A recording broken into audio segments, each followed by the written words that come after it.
really loved the academic side of the social sciences and anthropology. I knew that I wanted to be a little bit more involved in community work and involved in communities. And so I applied for the FEN Fellows program and they placed me with APM. And so I got my start at APM through that fellowship, working in the Community and Economic Development Department and running the Food Buying Club, which is a project that was all about food justice and food access in the community.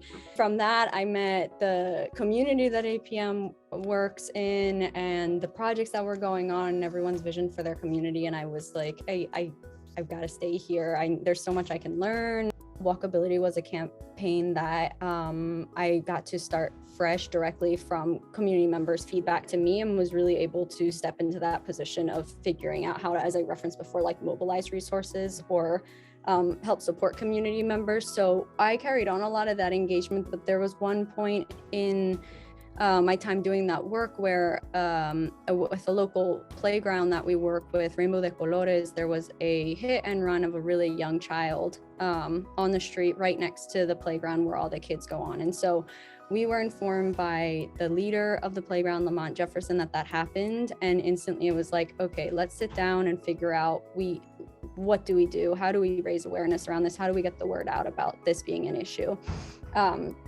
And from that, we developed a whole project in collaboration with the community surrounding the playground, which involved the kids drawing like profiles of themselves, like an art project kind of, where they then put those up on the street surrounding the playground to get attention from drivers going past, like that kids play there and that there's a playground and people should slow down.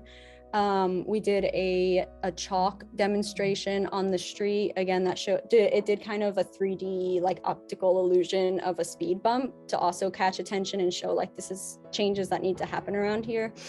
So there was that more immediate engagement with the community, and then we were also able to leverage that with our relationships with the Department of Public Health and the community members' relationships with their council person, and our APM's connections with the Office of Transportation and Infrastructure really raise a lot more awareness around that, and invite key stakeholders to come out and see the playground and to discuss kind of next steps. Community is its physical shape, but it's also kind of more of that cultural, historical, like what the community is made up and the history of that. And Eastern North right now is, and I know a lot of Philly neighborhoods are going through it also, but for the past 10 years, we've been dealing with a lot of displacement and gentrification in the neighborhood. And my colleague has worked a lot more closely in this, but we've worked together in intertwining those past narratives with the future of Eastern North also, because they don't exist without each other. And so in our Community and Economic Development Department, we've taken very seriously archiving and figuring out ways to have discussions around what that history is, because that's important for the future of the neighborhood. It's also important for the now of the neighborhood too, in terms of promoting dignity and showing that, as I mentioned before, there is a community in the neighborhood and that there are history and ties that are really important to preserve and to allow to grow in whatever way it needs to in that neighborhood.